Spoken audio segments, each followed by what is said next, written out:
So friends, बिना किसी देरी के शुरू करते हैं आज की वीडियो। यहाँ पर ये बोल रही है कि मुझे ना तो पॉलिटिक्स में इंटरेस्ट है और ना ही स्पोर्ट में।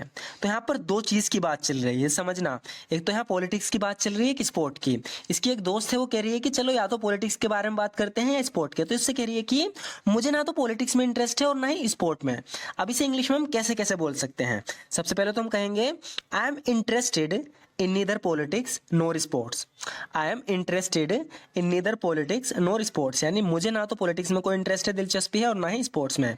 I am interested in neither politics nor sports. तो यहाँ पर तो हमने यूज किया है neither और nor का। हम इसको either का यूज करके बना सकते हैं। हम ऐसे भी कह सकते हैं कि I have no interest in either politics or sports. I have no interest in either politics और स्पोर्ट्स। तो यहाँ पर भी ये कह रही है कि मुझे राजनीति या खेल में कोई दिलचस्पी नहीं है। I have no interest in either politics और sports.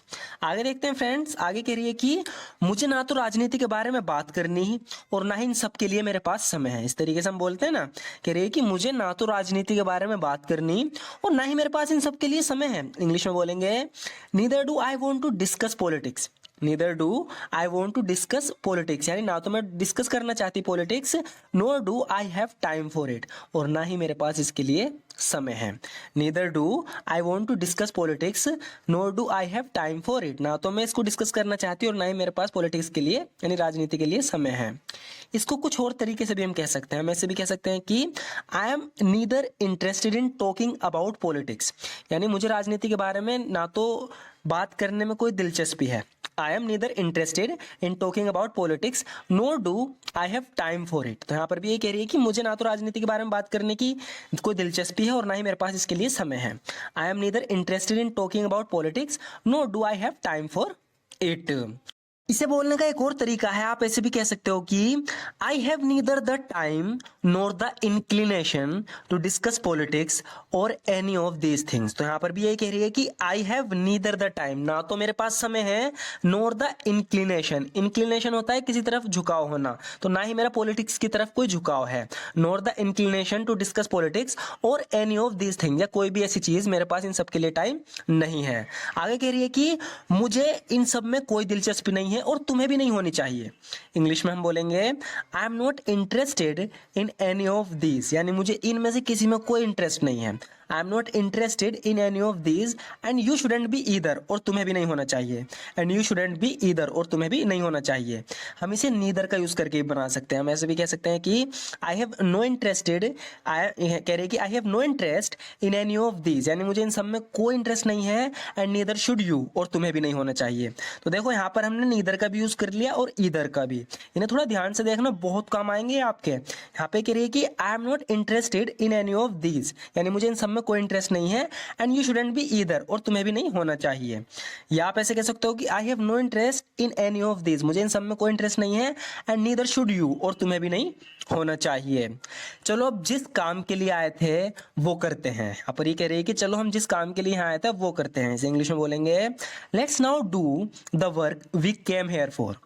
Let's now do the work we came here for. कह रही है कि चलो अब जिस काम के लिए हम यहाँ आए थे वो काम करते हैं। Let's now do the work we came here for. या हम ऐसे बोलेंगे let's proceed with what we came here to do. Proceed with का भी मतलब होता है शुरू करना। चलो शुरू करें जो हम करना आए थे। Let's proceed with what we came here to do, यानी जो हम यहाँ करना आए थे चलो वो करना शुरू करें। या आप ऐसे बोल सकते हो let's proceed with the task. तुम वर्क की जगह टास्क का भी यूज कर सकते हो। Let's proceed with the task we came here for. जिस काम के लिए आए थे चलो वो करें। शुरू करने से पहले मुझे एक बात साफ करने दो। तो यहाँ पर ये कह रही है कि जो काम हम करना आए थे उससे शुरू करने से पहले मुझे एक बात साफ करने दो। इस इंग्लिश में बोलेंगे before we begin let me make one thing clear. Before we begin let me make one thing clear, यानी शुरू करने से पहले मुझे एक बात साफ करने दो। आप ऐसे भी कह सकते हो कि I want to clarify something before we start. I want to clarify something before we start. कहने का मतलब है कि जो शुरू करना है उससे पहले मुझे कुछ साफ करने दो, यानी क्लेरिफाई करने दो। कोई चीज़ है जो मैं पहले ही साफ कर देना चाहती हूँ। या आप ऐसे बोल सकते हो बिफोर वी प्रोसीड। मैंने अभी बताया था ना, प्रोसीड का मतलब भी शुरू करना होता है। तो बिफोर वी प्रोसीड यानी इससे पहले कि हम शुरू करें, I would like to clarify something, मैं कुछ साफ करना चाहूँगी, यानी एक बात साफ करना चाहूँगी। हम में से कोई एक ही अंदर जाएगा। यहाँ पर ये कह रही है कि हमें अंदर जाना है, लेकिन हम में से कोई एक ही अंदर जाएगा। इस इंग्लिश में बोलेंगे only one of us will go inside. या तो हम इसे ऐसे बोलेंगे only one of us will go inside, यानी हम में से कोई एक ही अंदर जाएगा। Only one of us will go inside, या आप ऐसे भी बोल सकते हो। इसी सेंटेंस को आप कह सकते हो कि only one person among us will enter. Only one person among us will enter, यानी हम में से कोई एक ही अंदर एंट्री करेगा, अंदर जाएगा। Only one person among us will enter. अभी फैसला कर लो तुम जाओगी या मैं। यहाँ पे कह रहे हैं कि अभी फैसला कर लो तुम जाओगी या मैं। Decide now who will go, you or me. Decide now who will go, you or me. अभी फैसला कर लो अंदर तुम जाओगी या मैं। Decide now who will go, you or me. हम ऐसे बोल सकते हैं कि make a decision now. Make a decision now यानी अभी फैसला कर लो। Make a decision now whether you will go or me. अंदर तुम जाओगी या मैं। Make a decision now whether you will go or me. अभी फैसला कर लो अंदर तुम जाओगी या मैं। आगे बोल रही है कि आगे क्या होगा ना तो तुम्हें पता और ना ही मुझे। तो जब भी हम फ्यूचर के बारे में बात करते हैं कि फ्यूचर में क्या हो जाए, यानी आगे क्या हो जाए, ना तो तुम्हें पता ना मुझे, इसे बोलने के कई तरीके हैं। सबसे पहले तो हम इसे इस तरीके से ट्रांसलेट करेंगे कि neither you nor I know what's going to happen next, यानी आगे क्या होने जा रहा है, आगे क्या हो जाए, ना तो तुम्हें पता ना ही मुझे। Neither you nor I know what's going to happen next. हम इसे ऐसे भी कह सकते हैं कि we don't know what comes next, यानी आगे क्या आ जाए, आगे क्या आ जाए हमें कुछ नहीं पता। We don't know what comes next, we don't know what comes next. इसका भी फ्यूचर से लेना देना है कि आगे क्या हो जाए हमें नहीं पता। We don't know what comes next. हम ऐसे भी कह सकते हैं कि हम में से कोई भी भविष्य का अंदाजा नहीं लगा सकता कि फ्यूचर में कौन क्या हो जाए, हम में से कोई भी ये प्रेडिक्ट नहीं कर सकता।